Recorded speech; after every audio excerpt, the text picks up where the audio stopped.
What's going on, guys? Comics Kid 2099 here to talk to you about Ultimate Iron Man Volume 1, written by Orson Scott Card, with art by Andy Kubert for the first, 4.5 issues, and then the last few pages of issue 5 is done by Mark Bagley. I guess I should talk about that real quick. I have mentioned before how when I am reading a single story, I would prefer that all the art be done by the same artist, and this was a 5-issue miniseries. This wasn't an ongoing series, and this was just the first 5 issues, so I don't really know why Andy Kubert couldn't have just finished issue 5. Now, I don't know what was going on. Maybe there was some personal crisis and he couldn't do it, but it's really jarring when you change the artist mid-book, and it's especially jarring when you are mid-issue and the artist changes, and it is even further jarring when you are changing to such a drastically different style. Now, I actually like Mark Bagley's art style a lot more than Andy Kubert's. I've never really liked Andy Kubert's style, but if you are going to have 4.5 issues by Andy Kubert, don't switch to Mark Bagley. His art style is drastically different. I would have said get the other Kubert brother. His style is kind of similar to Andy Kubert's, but I don't know why they did that. I would have preferred just have the whole thing done by Mark Bagley, but I guess there you kind of have a problem because when he's drawing young Tony Stark here, he looks like Peter Parker from Ultimate Spider-Man. Maybe that would have been a problem. But anyway, I have been dreading rereading this book. I read it before, and I didn't really like it at the time, and yet I was stupid enough to go ahead and buy Ultimate Iron Man 2, also by Orson Scott Card, because this book is not really a complete story. It feels very incomplete.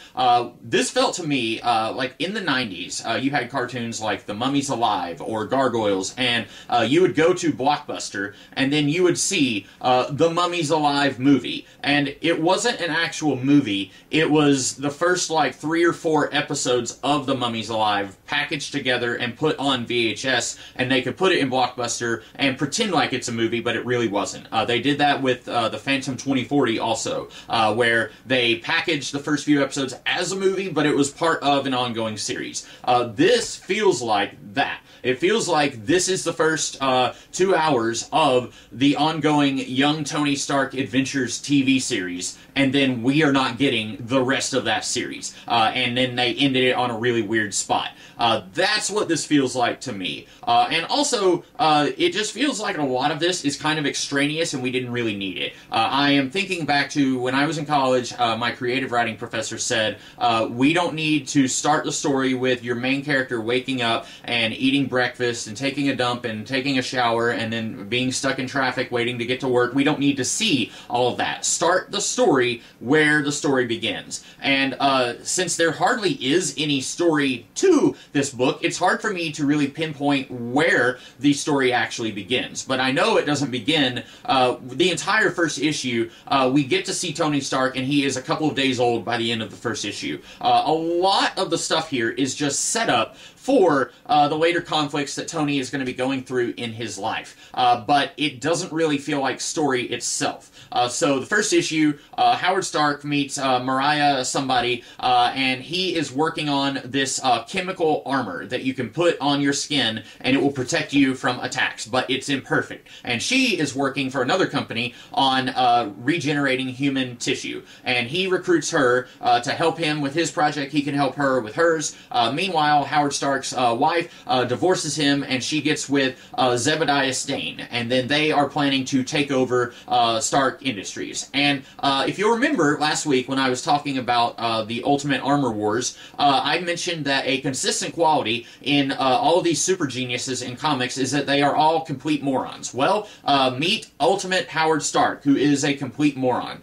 His new piece says, your ex-wife is planning to betray you. She is going to cheat you somehow. And he's like, don't worry about it. And then she and Zebediah Stane take over the company. And so Howard Stark basically has nothing. And then we get or before that happens, we get a scene that Orson Scott Card, if he had a mind to, should probably sue Rise of the Planet of the Apes, because there's a scene virtually identical to Caesar's origin story from Rise of the Planet of the Apes, except here, instead of an ape becoming super smart, it's a human baby. But there's a scene, it's set in a lab, you've got a monkey that was being tested, it gets agitated and it attacks. It's very similar to Rise of the Planet of the Apes. But then Tony, as I mentioned sometime back when I was talking about, I think, Ultimate Human, Tony, his entire body is made of brain tissue, according to this book, and also his skin is permanently, he is always in pain. And so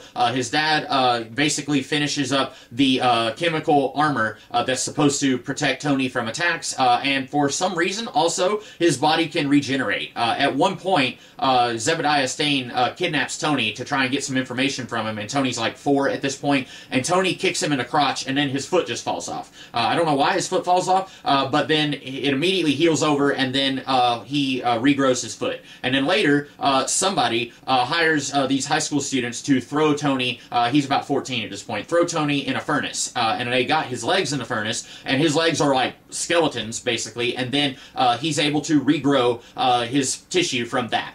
So there is so much about this this version of the character that really feels completely different from the Iron Man that everyone knows and loves, or at the very least everyone knows, that you could have just made a brand new character. If Orson Scott Card wanted to, he could have written a book about a character who regenerates kind of like Wolverine, and his entire body is made of brain tissue, and so he's super smart and quirky, but you didn't have to make that be Tony Stark. Very little of this feels like Iron Man. Yes, his name is Tony Stark, his dad's name is Howard Stark, and there's a company, although the company features very little in this book, because throughout most of this book, it's owned by Zebediah Stane, and then later his wife, Howard's ex-wife. So Tony being a businessman, that barely even features in the book, because by the end of the book, he's probably 16, if I had to guess. At one point, he's 14, and then if we do another time jump, it doesn't say how much time is jumped, but he is drinking by the end, so I have no idea how old he's supposed to be. But anyway, so the first issue ends with Zebediah and Howard's ex-wife. They have taken Stark Industries, and they want this chemical armor that Howard Stark was working on. But Howard Stark was not, he never patented it, and since Zebediah was supposed to get all the patents that Howard Stark had, he doesn't get the chemical armor, and it was being done through a separate company that was only being leased to Stark Industries. So Stane doesn't get that. And so the one thing he said he wanted, he isn't able to get. And then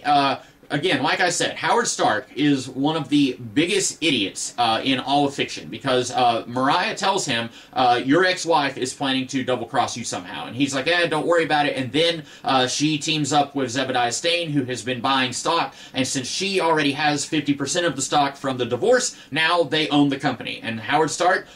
How could this have happened? Oh no! And then he is on a boat talking to one of the 2 employees who is still loyal to him, and he says, Zebediah is going to come after anyone who ever worked for me. Meanwhile, the other employee who is loyal to him is hanging out on the dock watching them leave, and then Zebediah's people come and attack him, and they have this thing called the lid. It's a helmet. If you put it on someone, it sucks all their brain out, and then they're just a walking vegetable. And so Howard knows that his employees who are loyal to him are in danger, but he leaves one of them out on the dock unprotected. And then later, this is, I'm sorry, my brain is all over the place here.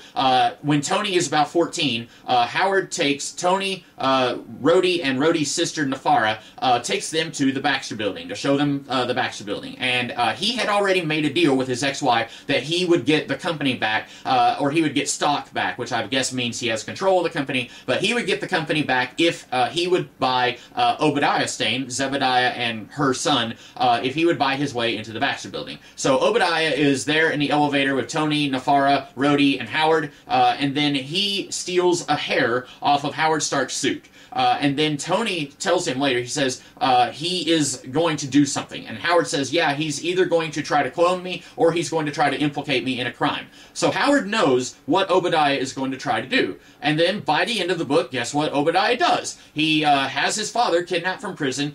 He hires some hitmen to kill him and leave Howard Stark's hair at the scene of the crime. And then Howard Stark is arrested and put in prison, and because he recognized the instrument that was used to kill Zebediah, he is arrested, and that's very suspicious because he knows how it was done. Howard Stark is a moron. I don't understand how he was even able to make it as far as he did with so many lapses in judgment. And maybe that's supposed to be kind of a parallel to Tony. Tony is a super genius, but also he has incredible lapses in judgment as well. At one point, they're going to a party, and Howard says, there's going to be alcohol, don't drink it, because your entire body is made out of brain tissue, it will affect you differently than other people, don't do it, it's a poison for the mind. And then, like, one panel later, Tony, like, and then he drinks some champagne, and he's like, and yeah, so I guess it's supposed to be like father, like son, except that even Tony at his absolute worst, I just have a hard time buying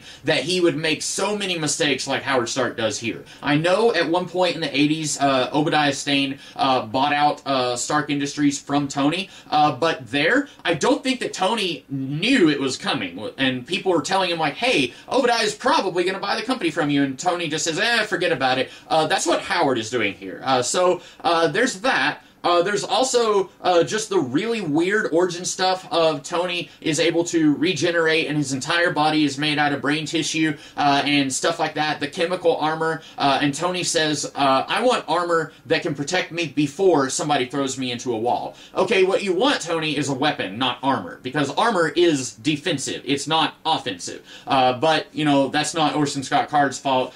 Tony's armor has been offensive since the 60s, whatever.